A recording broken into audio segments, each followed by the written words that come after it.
જય હિન્દ દર્શક મિત્રો, હું જમીલ પઠાણ. આપ જોઈ રહ્યા છો તીર સમાચાર. વાત કરીશું છોટાઉદેપુરમાં સર્જાયેલા રાજકીય ભૂકંપની. જી હા, રાજ્યના સરહદી અને આદિવાસી વિસ્તારમાં રાજકીય ભૂકંપ આવ્યો છે.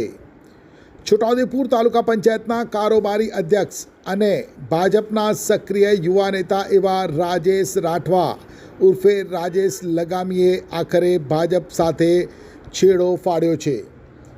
ભાજપમાંથી તેમણે રાજીનામું આપ્યું હોવાના નિર્દેશ સાથેની એક પોસ્ટ તેમણે તેમના સોશિયલ મીડિયા ઉપર મૂકી છે.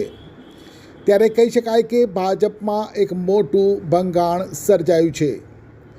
રાજેશ રાઠવા ઉર્ફે રાજેશ લગામી કે જેઓ જ્યારથી રાજકારણમાં સક્રિય થયા ત્યારથી તે રાજકીય ભૂમિકાને લઈ ચર્ચામાં રહેતા આવ્યા છે.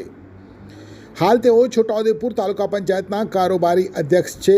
વર્ષ 2011માં સરપંચ તરીકે રાજકારણમાં પ્રવેશ મેળવ્યા બાદ ભાજપમાં સતત સક્રિય રહેલા રાજેશ રાઠવા પાર્ટીમાં જિલ્લા ભાજપ યુવા મોરચામાં મહામંત્રી તરીકે જવાબદારી નિભાવી ચૂક્યા છે. પરંતુ છોટાઉદેપુર તાલુકા પંચાયતની ચૂંટણીમાં ભાજપના સિમ્બોલ ઉપર જીત્યા બાદ તાલુકા પંચાયત પ્રમુખની ચૂંટણીમાં ભાજપ સામે બળવો કરી પાર્ટીના મેન્ડેટનો અનાદર કરી કોંગ્રેસના સભ્યોના સહકારથી તાલુકા પંચાયતના પ્રમુખ બન્યા હતા અને બળવો કરવાને લઈ પક્ષમાંથી સસ્પેન્ડ કરાયા. જોકે ત્યારબાદ સમાધાન થતાં પ્રમુખ પદેથી રાજીનામું આપતા પાર્ટીએ ફરી રાજેશ રાઠવાનો સ્વીકાર કર્યો અને નવી બોડીમાં કારોબારી અધ્યક્ષ બનાવ્યા. આદિવાસી સમાજના સામાજિક પ્રસંગોમાં સમાજ માટેની તેમની હિસ્સેદારી અને સમાજ માટે અવાજ ઉઠાવવાની તેમની કાર્યશૈલીને લઈ આદિવાસી યુવાનોના દિલમાં જગ્યા બનાવનાર રાજેશ રાઠવા છેલ્લા કેટલાક સમયથી ભાજપ પક્ષથી નારાજ હોય તેમ સોશિયલ મીડિયામાં પક્ષ છોડવાના સંકેત આપી રહ્યા હતા.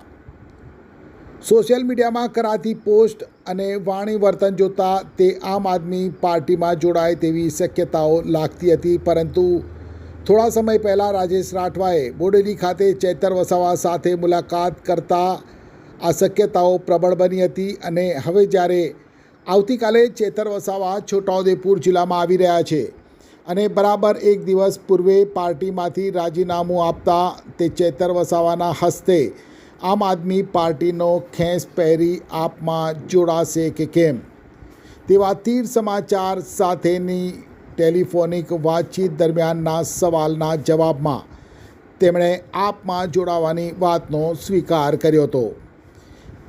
ત્યારે એક સમયે કોંગ્રેસનો ગઢ ગણાતો છોટાઉદેપુરનો આદિવાસી વિસ્તાર કે જેના ઉપર ભાજપે સંપૂર્ણ કબજો જમાવ્યો હતો, પરંતુ છેલ્લા કેટલાક સમયથી આ વિસ્તારનો મોટો યુવા વર્ગ ચેતર વસાવાનું સમર્થન કરી રહ્યું છે અને આમ આદમી તરફ વળી રહ્યું છે.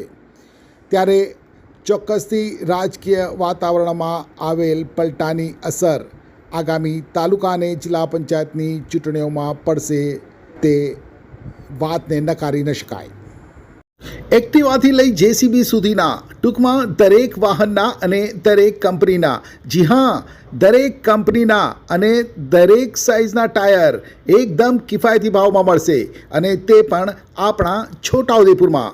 જી હા, છોટાઉદેપુરમાં. અને હા, જો તમારી પાસે રોકડા રૂપિયા ના હોય ને તો ચિંતા ના કરશો, અહીં બજાજ ફાઇનાન્સની સુવિધા પણ ઉપલબ્ધ છે. સરનામું છે Apex Traders, silver spoon hotel સામે, triangle complex, highway road, Chhota Udepur. Mobile number છે 7359953545. છોટાઉદેપુર સહિત રાજ્ય, દેશ અને દુનિયાના સમાચાર જોવા માટે સબસ્ક્રાઈબ કરો તીર સમાચાર અને બેલ આઇકોન જરૂર દબાવો.